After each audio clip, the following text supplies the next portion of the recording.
لو انتي موظفة فانتي لازم تشوفي الفيديو ده للآخر. موظفة يعني ايه؟ يعني بتشتغلي في أي مصلحة حكومية أو مصلحة خاصة، بتشتغلي في أي وظيفة، فلازم تشوفي الفيديو ده. للبنات اللي they already subscribed عاملين ايه؟ I missed you. أنا عارفة it's been a while I didn't put a new video، وده عشان لو انتي متابعاني على الانستجرام هتعرفي ان كان في launch للكورس الجديد بتاعي و it's already done، فعلشان كده اتأخرت عليكم. ولو انت جديدة هنا، هاي أنا اسمي مريم and I'm a holistic life coach، وهدفي في القناة وفي الحياة عموما إن أنا أوصلك لأحسن نسخة من نفسك، ست قوية عارفة قيمتها في الحياة وبتقدر تتواصل مع عقلها وجسمها وروحها. فلو دي حاجة تهمك خليكي موجودة وjoin the besties واعملي subscribe. طيب خلينا ندخل في الفيديو ده يعني شوية جد، وموضوع بقى له فترة في عقلي وأنا عايشاه وجربته ومريت بكل ظروفه، وناس كتير أوي بتسألني عليه. إزاي كونك موظفة ده حاجة بيكبت الpotential بتاعك، يعني حاجة عمرها ما هتوصلك للfull potential in life. يعني عمرك ما هتبقي الست الناجحة، يعني عمرك ما هتوصلي للwealth أو للنجاح بالمعنى اللي احنا بنشوفه حوالينا أو على السوشيال ميديا. للأسف we've been tracked in the matrix أو في السيستم. يعني ايه الكلام ده؟ والناس كتير ابتدت تسمع عن الموضوع. دي حقيقة، احنا ابتدينا نعيش حياتنا بصورة مبرمجة، بقينا مبرمجين في الحياة ان احنا ندخل المدرسة، نتخرج، ندخل الجامعة، نشوف وظيفة، نشتغل، نتجوز ونخلف ونمشي ورا القطيع. ولكن الناس اللي بتصحى بتلاحظ إن في حاجة غريبة بتحصل، بتلاحظ إن هي ما كانتش عايشة قبل كده، بتلاحظ إن إحنا we're being trapped، يعني إحنا محبوسين. من بره شكلنا يقول إن إحنا أحرار وتفتكري إن أنت حرة، ولكن أنت مش حرة. وأكبر دليل على ده هو الوظيفة. إزاي الوظيفة دي بتخليكي عايشة في السجن وتوهمك إن انتي ست حرة وناجحة، وكمان توهمك إن انتي عندك كل حاجة. إزاي الوظيفة it's keeping you trapped، بتبعدك عن هويتك الحقيقية، بتبعدك عن الرسالة اللي انتي أصلا جاية الحياة دي عشانها. لأن قبل ما نبدأ في الموضوع خلينا متفقين إن كل الستات، مش بس ستات، كل بني آدم موجود وجا الحياة دي، احنا كلنا جينا هنا برسالة، عندنا رسالة معينة أو potential معين مفروض إن احنا نعيشه ونتابعه علشان نوصل لأحسن نسخة من نفسنا. ف وانتي قاعدة في وظيفة انتي مش بتحبيها أو وظيفة مضايقاكي أو انتي حاسة من جواكي إن انتي you're meant for more، أنا في أكتر مني محتاج يطلع، أنا عندي أكتر محتاجة أديه، أنا أستحق أكتر من كده، بس I'm trapped، ممسوكة من رقبتي علشان عندي bills، علشان عندي مسؤوليات ومحتاجة فلوس أدفع كذا وكذا وكذا. وده كله مفهوم، أوكي؟ يعني I'm not denying it، I'm not denying the importance of money، بس أنا مش بتكلم في الحتة دي. فأنا كواحدة صحيت من السيستم، كواحدة عشت في وظيفة أنا كنت بحبها ولكن عشت فيها 7 سنين، وابتديت أحس إن ده مش مكاني. فأول علامة هتحسي بيها إن انت ابتديتي تصحي من السيستم، وإن انت تطلعي من الكيج ده الوهمي اللي مفكرك إن انت حرة ولكن انت مش حرة، هتبتدي تحسي بالمشاعر دي.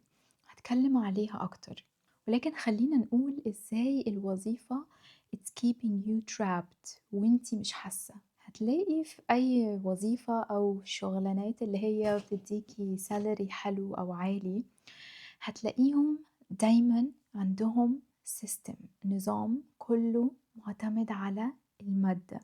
زي ايه؟ زي مثلا ان هما يدوكي امتيازات، يقولولك لما تشتغلي معانا مثلا هنديكي عربية وقت الشغل او في الفترة اللي انت بتشتغلي فيها كموظفة، مثلًا هيقولوا لِك هندّيكِ discount على مثلًا هندّيكِ card discount على الshopping أو على محلات معيّنة أو على مطاعم معيّنة، تلاقيهم بيقولوا لِك هندّيكِ insurance عالي وهيبقى عندِك إمكانية إن أنتِ تروحي أي مستشفى في حالة أي مشكلة، هتلاقيهم بيقولوا لِك وبيشجعوكِ لو عملتِ الtarget ده هتاخدي bonus أو كل سنة هيكون في bonus على حسب الtarget اللي أنتِ بتعمليه. فكل ما you're obeying the system كل ما أنتِ بتسمعي كلامهم، كل ما أنتِ موجودة في الشركة وبتشتغلي زي ما أنتِ عايزة you're putting the work first not yourself بتفضلي عايشة في الدوامة دي و this is the way يعني دي الطريقة اللي هم بيمسكوا بيها الموظفين، اللي هم بيخلّوهم عايشين في فترة من الرفاهية، الرفاهية الوهمية إن أنتِ عندِك salary حلو عالي، وعندِك insurance حلو، وعندِك discounts وعندِك cards تدخلي بيها أماكن بيدخلوها ناس أغنيا أو ناس من طبقة تانية عالية، فتحسي إن أنتِ وصلتِ للمستوى ده، وصلتِ وبقيتِ زي الناس دي، ولكن معظم الناس اللي بتدخل الأماكن اللي أنتِ بتدخليها discounted علشان أنتِ في الوظيفة دي أو في الشركة دي عاطينِك discount، الناس دي مش بتدخل بdiscount، الناس دي بتدخل بفلوسها، بتدخل بإمكانيات عالية جدًا مش مرتبطين من رقبتهم لشركة معينة. They can go anytime and buy whatever they want. They can go anytime and buy tickets and fly whenever and wherever they want. وده التريك إن هم يخلّوكِ عايشة في حياة وهمية، عايشة luxury life يدّوكِ فلوس تجيبي accommodation أو they provide you accommodation يدّوكِ امتيازات في حاجة معيّنة، يدّوكِ شكل معيّن، uniform معيّن، وأنتِ تحسّي إن أنتِ بقى ليكِ قيمة زي الناس اللي بتروح الأماكن دي أو زي الناس اللي they already break it out of the system بس you are still trapped. فدي الطريقة اللي معظم الشركات الكبيرة بتتبعها علشان تخلّي الموظفين يفضلوا موجودين في الشركة ويشتغلوا أكتر ويبقوا trapped أكتر وهُم مش حاسين. فحتى لو جه وقت وفكرتِ إن أنتِ تطلعي من السيستم ده، بتكون مرحلة صعبة جدًا وخطيرة جدًا عليكِ عقليًا ونفسيًا وجسديًا. ليه؟ لإن هُم they put you already in the comfort zone for a long time يعني خلّوكِ محبوسة في منطقة راحة بالنسبة لِك هو ده الأمان، عندي salary عندي الامتيازات، عندي كل حاجة، فأنا مش مبسوطة بس أنا هامشي إزاي؟ ما أقدرش أمشي، أبقى خايفة إن أنا أسيب الشغل أحسن ما ألاقيش شغل تاني أو ما أعرفش أنا هاعمل إيه في الحياة أو أخسر كل الfake lifestyle اللي أنا عايشاه ده هو أصلًا مش حقيقي، مش بتاعي، أنا ما عملتش فيه حاجة، أنا وصلت للحاجات دي وأنا عايشة كإني عبد للشركة، فوقت ما تبتدي توعي ووقت ما يبتدي يبقى عندِك الenlightenment إن أنتِ لأ ده مش مكاني، أنا مش قادرة أو مش عايزة أو أنا حاسة صوتي من جوايا بيقول لي أنا أستحق أكتر من كده. أنا مكاني ما أكونش موظفة في المكان ده، أنا مكاني ما أكونش sales ما أكونش مثلًا باتكلم مع حد وحد يعاملني بطريقة وحشة وأسكت وما أتكلمش وآجي على نفسي وعلى كرامتي علشان الشركة، أو أتحايل على حد علشان يشتري product معين الناس اللي بتشتغل في الsales علشان الشركة، وأتقبل حاجات كتير وإهانات كتير علشان بس الشركة تفضل مخلياني فيها وعلشان بس آخد المرتب بتاعي آخر كل شهر وعلشان بس يفضل عندي الfake lifestyle ده. فوقت ما تحسي إن أنتِ وصلتِ لمرحلة الenlightenment كل الحاجات دي مش هتقدري تاخديها تاني، الحاجات دي كلها هيبقى عندِك كده زي limit خلاص I'm done I cannot do it anymore مش عايشة كإني أنا spiritual being يعني إنسان مُكرّم في الحياة، ربنا كرّمه already مش هييجي عميل أو مش هييجي حد يهينني أو يتعامل معايا بطريقة مش كويسة أو management ما يرضاش يدّيني مثلًا sick leave أو management ما يرضاش يدّيني أجازة علشان عندي emergency أو عشان عندي حد في أهلي تعبان أو محتاج مساعدة مني، مش إن أنا أعيش وأنا كأني قاعدة في الجيش. هو فعلا السيستم شكله كده، كأنك عايشة في الجيش، كل حاجة لازم تكون محسوبة، كل حاجة لازم تبرري فيها نفسك، وإلا هيكون في عواقب، عواقب خصم، عواقب warnings، عواقب إن انت تبقي مهددة إن انت تسيبي الشركة، لأن هما they trapped you already، they chained you already، إن انت متقدريش تمشي وتسيبي الوظيفة لأن عندك امتيازات كتير معيشاكي fake lifestyle. فدي الطريقة اللي معظم الناس عايشين بيها ومش حاسين، فاكرين ان هما وصلوا خلاص، اشتغلت في الشركة الفلانية أو بقى عندي مبلغ الفلاني salary باخده كل آخر الشهر، أو بقى عندي insurance وبقى عندي وظيفة ثابتة، فأنا كده I passed، خلاص أنا عديت ووصلت للفول potential. بس انتي ست واعية، واللي موجودين كلهم عندي في القناة ناس they passed this stage أو they are seeking to reach their higher self، عايزين يوصلوا للنسخة الأحسن منهم، عايزين يفهموا هم أصلا موجودين في الحياة دي ليه.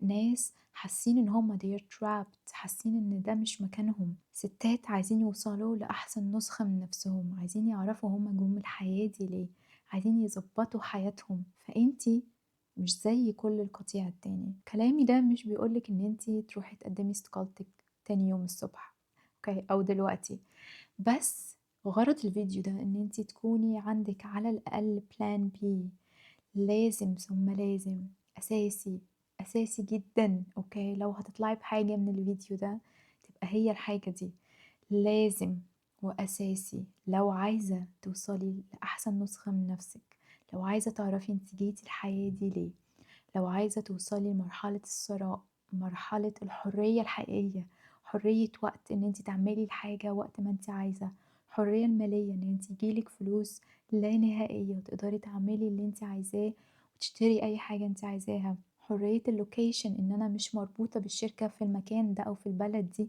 انا ممكن اشتغل في اي حتة من اي حتة. فلو هتطلعي بحاجة من الفيديو ده، هو ان لازم يبقى عندك بلان، ان انت يبقى عندك البيزنس الخاص بتاعك، لازم يبقى عندك your own business. لو انت عايزة توصلي فعلا للست اللي وصلت للفول potential بتاعها، لازم يبقى عندك بلان ان انتي تطلعي من الوظيفة، تطلعي من السيستم وتدوري انا هعمل ايه، بلان بي، حاجة خاصة بيا انا، وإلا يبقى انتي استسلمتي للحياة واستسلمتي للسيستم اللي انتي عايشة فيه وفضلتي ماشية ورا القطيع. هتيجي تقوليلي طب وهعمل ايه في الفلوس، انا عندي مسؤوليات وعندي التزامات وعندي كذا وعندي كذا. it's valid، I understand you، انا فهماكي، اوكي، ولكن أنا مش بقولك اطلعي من الوظيفة دلوقتي أو بكرة، بس لازم تحطي في عقلك إن أنا لازم وضروري يكون عندي my own business، لازم أبتدي أدور على شغفي، لازم أشوف أنا هعمل إيه في المستقبل بعيدا عن إن أنا أكون مجرد رقم في شركة. انتي مش مجرد رقم، انتي مش روبوت الشركة تقدر تغيرك في يوم وليلة، اوكي، وده اللي حصل في الكوفيد وشفته بعيني لناس قريبين مني they get kicked out like this، طلعوهم من الشركة كده، اللي بقالهم سنين 5 و6 و7 و10 سنين كده، في ثانية، في يوم وليلة، ما بقاش عندهم وظيفة، ما كانوش عارفين هيعملوا ايه في حياتهم، حياتهم كلها اتلخبطت، ما عنديش بلان بي، ما عنديش خطة. لو انتي فاكرة ان انتي كده في الوظيفة دي انتي في امان وانتي كده خلاص تمام، عندي سالري هعيش عليه بقى بقية حياتي وهعمل كل الصح وباي وهبقى عايشة كأني عبد علشان ما امشيش من الشغل وعشان اترقى ويبقى ليا بوزيشن مختلف وياخد مرتب ملاليم اعلى. الحياة برا عمالة تجري، الناس برا فهمت اللعبة، الناس ابتدت تطلع من السيستم، فما تستنيش لما يحصل بانديميك تانية، ما تستنيش لما يحصل كوفيد تاني او اي حاجة تانية، او ان انتي لا قدر الله تعي او يجيلك اي مرض. للأسف انا كان في ناس بتشتغل معايا في الشركة وجالهم كانسر، عارفين ايه اللي حصل؟ they get kicked out of the company. وحتى الانشورنس، مفيش انشورنس على ان انتي to get treated from cancer. can you imagine؟ يعني حطيتي وقتك ومجهودك وصحتك وعمرك وجيتي على نفسك كتير علشان تنجحي شركة، ووقت ما تعيي أو تتعبي you're out gone next هاتوا الnext generation هاتوا البنات الصغيرة هاتوا الteenagers هاتوا الأصغر ونجدد والشركة تمشي وتنجح وتكسب وتكبر صاحب الشركة يبقى أغنى وانتي فين you're kicked out ما تسيبيش نفسك تفضلي رقم ما تسيبيش نفسك تفضلي ماشية ورا القطيع و I'm sorry إن أنا باقول كده بس دي الحقيقة وأنا عِشت كده، أنا كنت كده برضه، فهتقولي لي طَب أنا أعمل إيه وأنا ملتزمة بحاجات في حياتي، ملتزمة بمصاريف، ملتزمة إن أنا أدفع حاجات، عندي مدارس، عندي bills، عندي whatever it is that needs money أوكي، من النهارده وبعد الفيديو ده لازم تقعدي مع نفسِك وتشوفي الplan B بتاعتِك هتبقى عاملة إزاي. ولمّا باقول plan B مش معناها إن أنتِ تقعدي بقى تحطّي خطة كاملة في 10 صفحات، هاعمل كذا الساعة كذا، هاعمل ده بعد ده، أعمل دراسة جدوى للمشروع، أشوف حسابات المشروع كام، مش ده المطلوب. كل المطلوب منِّك إنِّك أول ما توصلي وتعرفي إيه هو شغفِك في الحياة، إيه الحاجة اللي أنتِ بتحبي تعمليها وبتحطّي فيها وقت ومجهود وبتفيدي بيها الناس أهم حاجة، وبتدخّل على قلبِك أنتِ الراحة والسعادة والسلام، هي دي الحاجة اللي أنتِ مفروض تبتدي تعمليها من بعد الفيديو ده، لازم تبتدي.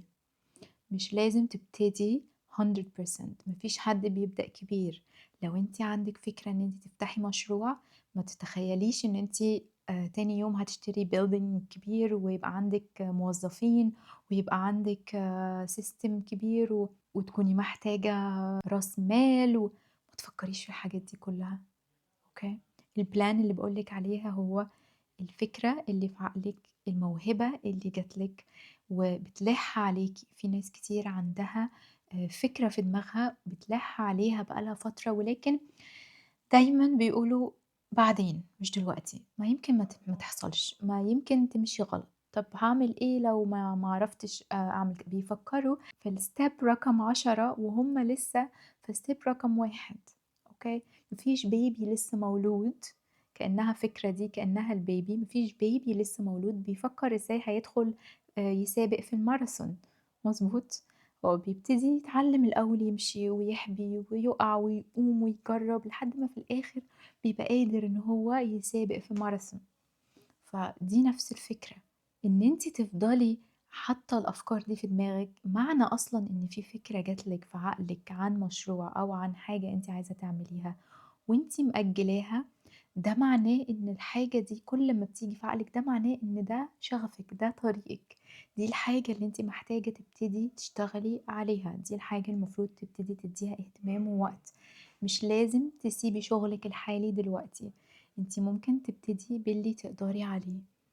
لو الحاجة دي تقدري تعمليها وتطلّعيها على السوشيال ميديا، لو تقدري تعملي samples وتبيعيها الcommunity الصغيّرة بتاعتِك أيًا كان أنتِ عايشة فين، في الجامعة، في البيت، في الneighborhood أو لجيرانِك، تتكلّمي عنها مثلًا في الgroup الصغيّر بتاعِك، ابتدي، أهم حاجة إن أنتِ تبتدي، ما تفكّريش أنا هابتدي إزاي، مش لازم تبتدي وأنتِ عارفة كل حاجة وأنتِ شاطرة في كل حاجة وأنتِ ناجحة.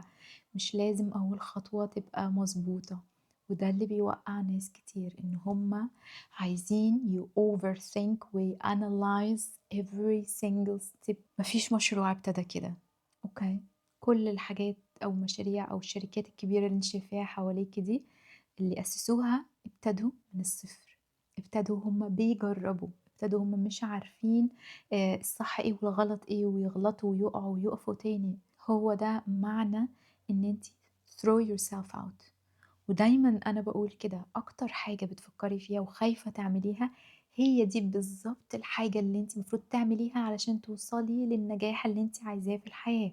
أكتر حاجة أنتِ خايفة منها وقلقانة من نتايجها، هي دي بالضبط الحاجة اللي أنتِ المفروض تبتدي فيها.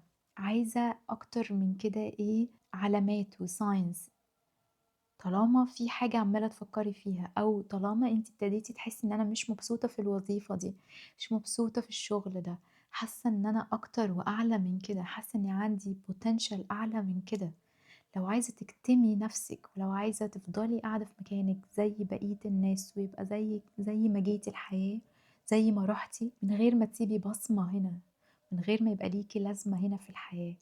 أنتِ فاكرة إن أنتِ جيتِ هنا علشان تاكلي وتشربي وتنامي وتصحي وخلاص؟ تفتكري هو ده مفهوم الحياة؟ تفتكري ربنا جابنا هنا علشان كده وبس؟ دي الناس اللي بتوعى وبتصحى بتبتدي تسأل الأسئلة دي. بعد فترة بتبتدي توعى، هو أنا فعلًا جيت هنا عشان أفضل أروح الشغل وآجي من الشغل وآخد الsalary وأعيش paycheck to paycheck وخلاص وحياتي تنتهي؟ أنا كنت باشوف couples وناس بيسافروا وهُم في الستينات، 65 أو سبعينات حتى، صدقوني، بيسافروا لأول مرة في حياتهم، يكتشفوا الحياة ويكتشفوا العالم بعد ما خلاص عمرهم راح وحياتهم راحت. راحت في إيه؟ راحت في الشغل. راحت حوّشوا شوية فلوس عشان يسافروا بس، عمرِك ما هتتبسطي بالحياة وأنتِ كبيرة في السِن، وأنتِ عندِك 60، 50 سَنة، عمرها ما هتبقى زي في سِنِّك دلوقتي أيًا كان هو إيه. فاليوم اللي بيروح دلوقتي ما بيرجعش تاني. لو أنتِ عمرِك ما سافرتِ أو اتفسحتِ أو عندِك أحلام عايزة تحققيها، ولكن محبوسة بسبب الفلوس، ومحبوسة بسبب الشركة اللي بتشتغلي فيها، ومحبوسة لإن أنا موظفة، ما عنديش غير أيام معينة بس أقدر آخدها أجازة في السنة، ما أقدرش أسافر، ما أقدرش أروح ولا آجي، ما أقدرش أخطط عشان محبوسة. ده بالضبط هو اللي بيحصل وأنتِ trapped in the system. السيستم عايزِك كده، عايزِك دايمًا تفضلي صغيرة، عايزِك دايمًا تفضلي مُعتمدة عليهم، مش عايزِك تطلعي وتشوفي الpotential بتاعِك وتوصلي لأحسن نسخة من نفسِك. زي بالضبط فكرة إن هُم بيروّجوا لحاجات مش في الطبيعة بتاعتنا، مش الأساس بتاع حياتنا، بس علشان هُم أو الناس الكبيرة والشركات الكبيرة يفضلوا ماشيين وتابعين السيستم بتاعهم ويفضلوا يخلّونا إحنا عبيد. زي مثلًا إن هُم يقولوا لِك كُلي 3 وجبات في اليوم وخدي snacks ما بين الوجبات، ما فيش الكلام ده يعني من ملايين السنين الناس اللي كانوا عايشين في الكهوف زمان كانوا بياكلوا مرّة في اليوم، مرّة، وكانوا أقوياء وكانوا ناس ذكية وكانوا ناس بنيانهم قوي وكانوا ناس عندهم عقل، وكانوا ناس بيعرفوا ينتجوا ويبدعوا ويبتكروا، وكانوا بياكلوا مرّة في اليوم، لكن ليه يقولوا لِك كُلي 3 مرات في اليوم؟ علشان تفضلي تابعة للسيستم، علشان يفضل في فكرِك إن أنا لازم يبقى عندي فلوس علشان أقدر أوفّر 3 وجبات في اليوم، علشان أفضل أروح السوبر ماركت واشتري أكتر، وكل ما اشتري أكتر إيه اللي هيحصل؟ الشركات اللي برّه والكيانات الكبيرة هي اللي هتنجح، وهي اللي هتعمل فلوس أكتر، plus إن هُم هيتأكدوا إن أنتِ you still following the system. ودي حاجة مش سهلة، ولكن في الغرب أو برّه ناس كتير أوي ابتدت تطلع من الموضوع ده، ابتدوا إن هُم يروحوا يعيشوا في الvillage، رجعوا تاني للطبيعة، طبيعة الإنسان بتاعنا إن هو يحب يعيش في الطبيعة، بعيد عن الزحمة، بعيد عن الcities، بعيد عن الدوشة، العربيات والمباني الكبيرة الفارهة، كل الحاجات دي أخدت طاقتنا. كل الحاجات دي طلعتنا من طبيعتنا إحنا كبني آدمين. we need to be connected to the nature. لازم تحسي إن أنتِ تحطي رجلِك على على الgrass أو على النجيلة، إن أنتِ تمسكي أو تلمسي وردة أو إن أنتِ تحضني شجرة، كل الحاجات دي بتخلّيكِ تفضلي connected مع نفسِك، بتخلّيكِ you still aligned، بتخلّيكِ أكتر وعي وأكتر relaxed وأكتر راحة. فالناس اللي بقت تبتدي تروح تعيش في الcountry sides بقت بتعمل إيه، بيشتروا بيت صغير ويعملوا garden صغيرة، وده يعني باقول لكم سر من أسراري إن ده حلم من أحلامي، إن أنا يبقى عندي بيت في garden في country side أو في حتة برّه الcity ويبقى عندي الgarden بتاعتي، ويبقى عندي حيوانات بتاعتي، ويبقى عندي الfruits والvegetables اللي أنا أقدر أزرعها وأعيش بيها، لإن الحاجات دي كلها it's free. إن أنتِ تزرعي it's free، أوكي، إن أنتِ تجيبي بذرة وتزرعيها بتتزرع بلا حول منِّك ولا قوة، it's free it's the nature، ربنا هو اللي بيطلّعها. حتى الناس اللي عندها أولاد ابتدت تعمل homeschooling. ليه عايزينِك تفضلي مرتبطة أوي بالمدارس، وأنا أدخّل بنتي مدرسة international، لأ لازم بنتي تدخل أحسن مدرسة كذا، وإلا هيحصل كذا، لازم بنتي تتعلم كذا، ولازم الschool system دي كلّها it's still a trap، still بتخلّيكِ تفضلي تتبرمجي أو تبرمجي أولادِك من وأنتِ صغيرة على السيستم، فplease don't worry and don't care في أي مدرسة بنتِك بتروح. it doesn't matter كلّهم زي بعض، كلّهم نفس السوق، وهو إنهم يبرمجوكِ على إن أنتِ تطلعي من المدرسة، تدخلي الجامعة، تطلعي من الجامعة، تدخلي الشركة أو تشتغلي موظفة في شركة. يعلّموا الأطفال في المدرسة إن هُم يسمعوا وإن هُم to obey وإن هُم to follow وإلا هتبقى you're naughty and you're doing wrong. بيدّوهم subjects معيّنة مش هتفيدهم. subjects معيّنة في الحياة مش هتفيدهم في حاجة، في الحياة اللي إحنا عايشينها دي دلوقتي مش بيعلّموا حد إزاي يروح يتواصل مع روحه مثلًا، مش بيعلّموا حد إزاي يفكّر، مش بيعلّموا طفل إزاي يفكّر هو هنا ليه، مش بيعلّموا حد يكتشف موهبته، مش بيعلّموا حد إزاي يطوّر من نَفْسه، مش بيعلّموا حد إزاي يكون independent لأ، ده من وهو في المدرسة بيسألوا عايز لمّا تكبر تبقى إيه، مهندس والّا دكتور والّا صيدلاني والّا عايز تبقى إيه؟ كل الحاجات دي مش هتبقاها إلا لمّا تدخل في الsystem وتشتغل في شركة، فحتى الschool system كلّها أنا بالنسبة لي شايفاها ما لهاش أي لازمة، فإحنا بقينا عمّالين نجري ورا أهداف مش بتاعتنا، نجري ورا وظايف مش بتاعتنا لمجرد إنها بتدخّل salary أعلى أو مجرد إنها ليها prestige في المجتمع أو ليها قيمة أعلى. عندنا في مصر يقولوا لِك التلفزيون قفل. عندنا في مصر يقولوا لِك مثلًا كليات القمة. إيه كليات القمة دي؟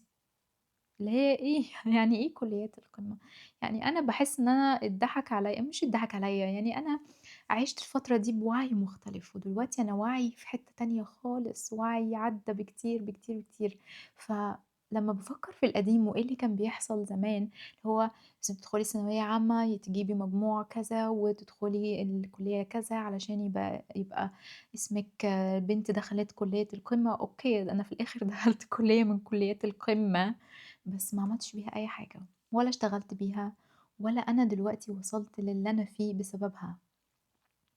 فلو أنتِ بنت صغيرة لسه في الكلية أو لسه في الثانوية العامة، مش هاقول لِك ما تذاكريش أو ما تهتميش، لإن أنتِ you're already there أوكي، وأنا متأكدة إن أهلِك أكيد بيدفعوا مصاريف وبيحطّوا جهد في الكلام ده، لكن مش هتقدري تفهّميهم الكلام اللي أنا باقوله، لإن الكلام ده ناس بتوصل لمرحلة معيّنة من الوعي عشان تفهمه وتبتدي تطبّقه، ولكن وأنتِ في المرحلة دي إن أنتِ في مدرسة أو في شغل أو في كُلّية، عايزاكِ ما تدّيهاش الاهتمام الزايد عن اللزوم، اللي هو لو ما وصلتش للكُلّية دي أنا مستقبلي هيروح، وده اللي بنشوفه، بيحصل كتير أوي وقت الثانوية العامة تلاقي بنات بتدخل مستشفيات، بنات بتنتحر، بنات بيجرى لهم حالة عصبية علشان ما جابوش الدرجة النهائية. فاكرين إن الحياة خلصت حبيبتي، لو أنتِ بنت صغيرة في الثانوية العامة أو في الكلية، حبيبتي الحياة أكبر من كده بكتير، ده مجرد system planned strategy to keep you trapped يعني خطة محكمة علشان تفضلي مسجونة. فلو أنتِ سِت وعندِك أطفال ما تفكّريش في أحسن وأغلى مدرسة هادخّل فيها أولادي علشان المجتمع عايز شكلهم يبقى كذا، أو علشان لمّا يطلعوا من المدرسة دي يشتغلوا أو يدخلوا كُلّية كذا أو يشتغلوا في حتّة كذا. ولو أنتِ في المدرسة أو في الكُلّية ما تفكّريش في إن أنا لازم آجي على نَفْسي وأبهدل نَفْسي وأتعلّق أوي بالنتيجة والدرجات، عشان لو ده ما حصلش أنا كده مستقبلي هيضيع وحياتي هتروح، لأ اعملي اللي عليكِ، بس it's not the end of the world. وحقيقي الopposite من الدرجات ومن الكليات ومن الشركات والشغل هو الحقيقة، واللي أنا جاية أقوله لكم وأنا أكيد ومتأكدة إن ده هيوصل لناس معينة بس اللي هتقدر تفهم الكلام اللي أنا باقوله دلوقتي. ناس معيّنة بس اللي هتحس وهتفهم باللي أنا باقوله دلوقتي، وده هدفي إن أنا أوصل لصفوة عقلية، يعني ناس عندها حتّة كده they click with me أوكي، فاهماني وأنا فاهماكِ وأكيد أنتِ هتفهمي اللي أنا باقوله. لو فاهمة ووصل لِك اللي أنا باقوله وحاسة بيّا وبس مش عارفة هتعملي إيه، اكتبي لي في الcomments. ولو عايزة تتواصلي معايا في sessions خاصة one on one call نتكلم فيها مع بعض، نشوف أنتِ فين في الحياة، إيه اللي بتمُرّي بيه، وعايزة نصيحة وعايزة حد يساعدِك تطلعي من اللي أنتِ فيه، أو حد يساعدِك إن أنتِ تاخدي قرار معيّن لو تايهة في حياتِك حاليًا، تقدري تحجزي من الlink تحت في الbio private one on one session with me. فخلّينا نكمّل، فplease يا جماعة، please يا بنات ويا ستات، يا ناس يا طموحة، يا ناس يلّي ابتديتوا تحسّوا إن الحياة دي كلّها fake، الحياة دي كلّها مجرّد لعبة، وإحنا هنا اتضحك علينا واتبرمجنا على حاجات مش هي دي طبيعة الحياة، مش هي السبب اللي إحنا موجودين هنا علشانها. ارجعي لنفسِك تاني، ارجعي شوفي إيه هي مواهبِك، إيه هو الصوت الداخلي بتاعِك، واستنوا هاعمل فيديو تاني عن إزاي تسمعي صوتِك الداخلي، وإزاي تتواصلي مع your higher self. لو عايزة الفيديو ده أو تحبي إن أنا أعمله، هو مجرد فكرة، لو عايزة أعمله اكتبي لي برضه في الcomments. لازم توصلي إن أنتِ تعرفي تسمعي صوتِك الداخلي، وتعرفي إزاي أعرف شغفي في الحياة، وإزاي أعرف رسالتي في الحياة، وإزاي يبقى ليّا بصمة ويبقى ليّا لازمة، لإن هو ده بالضبط السبب اللي ربنا جابنا الحياة دي علشانه. إحنا ما جيناش هنا غلطة، استغفر الله، ما جيناش هنا بالصدفة، إحنا هنا جينا مختارين لسبب معين، مختارين لرسالة معينة، مختارين علشان نعيش الحياة ونشغل عقلنا، مختارين علشان نحس بروحنا. انتي مش مجرد جسمك او شكلك، انتي مش مجرد وظيفتك، انتي مش السالري اللي انتي بتاخديه اخر الشهر، انتي مش درجاتك في الثانوية العامة، انتي اعلى واكبر من هنا بكتير. بس you're trapped، انتي تايهة في السيستم، انتي مش عارفة انا رايحة فين وجاية منين، مش عارفة انا المفروض اعمل ايه في حياتي، مش عارفة اطلع من اللي انا فيه. ولكن خليني اقولك حاجة مهمة تطمنك، وهي إن أول ما تبتدي تفكري وتسألي نفسِك الأسئلة دي وتيجي على بالِك، ده معناه إن أنتِ بدأتِ تخرجي، إن أنتِ بدأتِ توعي، بدأتِ يحصل لِك حالة من الصحوة. الناس بتسأل يعني إيه صحوة؟ الصحوة إن أنتِ ترجعي تاني تتواصلي مع نفسِك، تتواصلي مع عقلِك وروحِك وجسدِك، ترجعي تاني تعرفي أنتِ جاية الحياة دي ليه، وما تخلّيش الناس تخوّفِك. إن الناس اللي بتيجي تسأل هو أنا جاية الحياة دي ليه، وهو أنا باعمل هنا إيه، يقول لِك لا، لا، لا، لأ، غلط، لأ عيب، لأ حرام، مين اللي قال كده؟ إحنا عندنا عقل ربنا خلقنا بيه وميزنا عن كل حاجة في الحياة، كل مخلوقات الحياة عطانا عقل ليه؟ علشان نسأل وعلشان نفكر وعلشان نفهم، مش علشان نفضل ماشيين مغميين عينينا. عارفين الحصان أو الحمار لما بيحطوا له غمامة كده على عينيه علشان ما يبصش يمين أو شمال ويفضل ماشي ورا القطيع في نفس الطريق بتاعه من غير ما يفكر، من غير ما يخطط، من غير ما يبقى عنده أي هدف في الحياة. أول ما تبتدي تسألي الأسئلة دي أو تبتدي تحسي بمشاعر إن أنا هنا ليه؟ أنا هنا باعمل إيه؟ إيه لازمتي من وجودي في الحياة؟ هيبدأ يبقى عندِك قرارات مهمة مفروض تاخديها، وصدقيني القرارات دي مش هتكون سهلة، ولكن اتأكدي إن أنتِ أول ما يبقى عندِك القوة وتبقي واعية كفاية إن أنتِ تاخدي القرارات دي، إن معظم القرارات دي هتبقى ليها علاقة بإن أنتِ تحطي نفسِك رقم 1، إن أنتِ to choose yourself, to put yourself first. لأن ليه إحنا تايهين ومش قادرين نسمع صوت نفسنا وضايعين في الحياة، مش عارفين إحنا هنا ليه، وعايشين في الساقية والهامستر ويل، وكل يوم زي اللي قبله والأيام عمالة تجري. ليه ده بيحصل؟ بيحصل لأن إحنا مش متصلين بنفسنا، بيحصل لأن إحنا مش عارفين إحنا هنا ليه. ف we distract ourselves، نفضل نخلي نفسنا مشغولين وتايهين وضايعين، وخلينا نعيش الحياة وخلاص واحنا مش عارفين إحنا موجودين هنا بنعمل إيه. وده بالضبط اللي بيؤدي في الآخر للضياع، بيؤدي في الآخر لاكتئاب، بيؤدي في الآخر لفقدان الشغف وفقدان المشاعر الحلوة، وإن أنتِ تبقي مش حاسة بحاجة حواليكِ. في ستات وبنات بيتكلموا معايا بيقولوا لي أنا كنت مبسوطة وكنت حابة الحياة وعندي كل حاجة، ولكن أنا دلوقتي مبقتش حاسة بأي حاجة، عندي فلوس مش حاسة بأي حاجة، جوزي مبقاش عندي أي مشاعر ناحيته، مبقتش عارفة أنا هنا ليه، مبقتش عارفة أنا باعمل إيه في الحياة. وأول لمّا بيقولوا لي كده أنا من جوايا بيبقى في حاجة صغيّرة كده، طفل صغيّر مبسوط وفرحان وبيضحك، لإني بابقى عارفة إن هُم ابتدوا يوصلوا، ابتدوا يوصلوا للturning point، للنقطة اللي هتغيّر حياتهم، لإن once إن أنتِ ابتديتِ تحسّي بحاجة زي كده، ده معناه إن أنتِ you're ready for the new journey.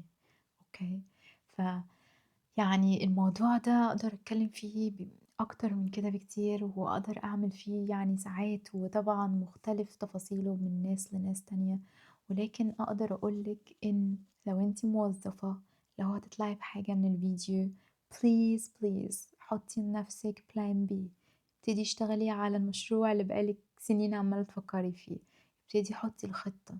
حطي أول step، اعملي أي خطوة حتى لو بسيطة وأنتِ شايفاها مش مهمة، start messy، هو ده اللي هيوصّلِك، ابتدي وأنتِ متلخبطة وأنتِ مش عارفة أنا هاعمل إيه وإزاي، بس enjoy the journey، اتبسطي إن أنتِ ابتديتِ تاخدي خطوة ناحية نفسِك، إن أنتِ ابتديتِ تطلعي من الmatrix من الsystem، ابتديتِ تعرفي نفسِك أكتر، ابتديتِ تعرفي أنتِ هنا ليه، تتواصلي أكتر مع ربنا. والأهم إن أنتِ ابتديتِ تاخدي خطوة في إن أنتِ توصلي to your higher self، لأحسن نسخة من نفسِك to the best version of yourself. قولي لي رأيِك في الcomments، وقولي لي لو عندِك أسئلة أو لو عندِك تعليقات أو لو عندِك اقتراحات، لو عايزة أعمل part 2 من الفيديو ده اكتبي لي في الcomments، ولو عجبِك الفيديو أتمنى إن أنتِ تعملي like وsubscribe، وممكن تبعتيه لصاحبتِك اللي محتاجة تسمع الكلام ده أو اللي بتشتكي من الشغل فترة طويلة، وخليكِ موجودة في القناة علشان أنا متأكدة إن أنتِ تستحقي توصلي لأحسن نسخة من نفسِك. فشكرًا وأشوفكم على خير، باي باي.